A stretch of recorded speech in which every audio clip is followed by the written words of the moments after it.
ಧಾರವಾಡದ ಸವದತ್ತಿ ರಸ್ತೆಯ ರಾಮಜಾದಂ ಮಾರ್ಗದಲ್ಲಿರುವ ಮರಾಠ ವಿದ್ಯಾಪ್ರಸಾರಕ ಮಂಡಳದ ಚುನಾವಣಾ ಪ್ರಚಾರ ಸಭೆಯು ಇತ್ತೀಚೆಗೆ ಯಶಸ್ವಿಯಾಗಿ ಜರುಗಿತು. ಈ ಬಾರಿ ಸಾಮೂಹಿಕ ನಾಯಕತ್ವದ ಅಡಿಯಲ್ಲಿ ಚುನಾವಣಾ ಕಣಕ್ಕಿಳಿದಿರುವ ತಂಡವು ಸಮಾಜದ ಸರ್ವಾಂಗೀಣ ಪ್ರಗತಿಯ ಸಂಕಲ್ಪ ತೊಟ್ಟಿದೆ.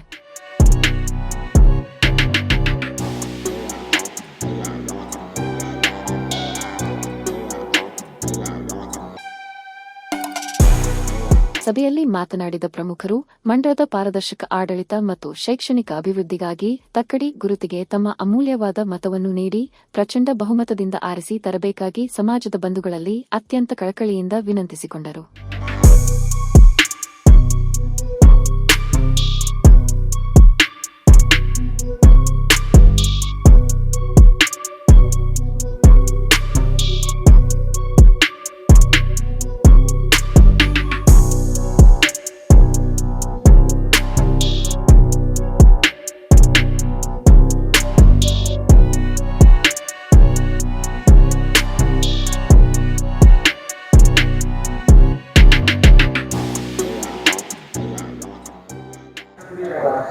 ನಾವು ಇವತ್ತು 4ನೇ ವಾರ್ಡ್ಲಿಂದ ಪ್ರಚಾರ ಮಾಡಲಿಕ್ಕೆ ನಾವಿಲ್ಲಿ ಬಂದಿದ್ದೀವಿ.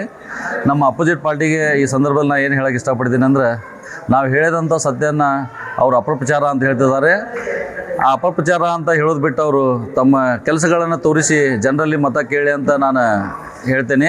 ಇವತ್ತು 4ನೇ ವಾರ್ಡಿನ ಎಲ್ಲ ಸಮಸ್ತ ಗುರು ಹಿರಿಯರಿಗೆ ನಮ್ಮ ತಕ್ಕಡಿ ಗುರುತಿಗೆ ಪೂರ ಪ್ರಚಂಡ ಬಹುಮತದಿಂದ ತಕ್ಕಡಿಗೆ ಓಟ್ ಹಾಕಿ ನಮ್ಮನ್ನ ಗೆಲ್ಲಿಸ್ತರಬೇಕಂತ ನಾನು ಜನರಲ್ಲಿ ಕೇಳ್ಕೊತೀನಿ. ಈ ಪ್ರಮುಖ ಪ್ರಚಾರ ಸಭೆಯಲ್ಲಿ ಮರಾಠ ವಿದ್ಯಾಪ್ರಸಾರಕ ಮಂಡಳದ ಅಧ್ಯಕ್ಷರಾದ ಮಂಜುನಾಥ್ ಕದಂ, ಉಪಾಧ್ಯಕ್ಷರಾದ ಅನಿಲ್ ಕಾರ್ಡೆ ಹಾಗೂ ಸಮಾಜದ ಹಿರಿಯ ಮುಖಂಡರಾದ ಪ್ರತಾಪ ಚವ್ಹಾಣ ಸೇರಿದಂತೆ ಮರಾಠ ಸಮಾಜದ ನೂರಾರು ಪ್ರಮುಖರು ಉಪಸ್ಥಿತರಿದ್ದು ತಕ್ಕಡಿ ಗುರುತಿನ ಅಭ್ಯರ್ಥಿಗಳಿಗೆ ಜಯಶಾಲಿಯಾಗಿಸುವಂತೆ ಕರೆ ನೀಡಿದರು.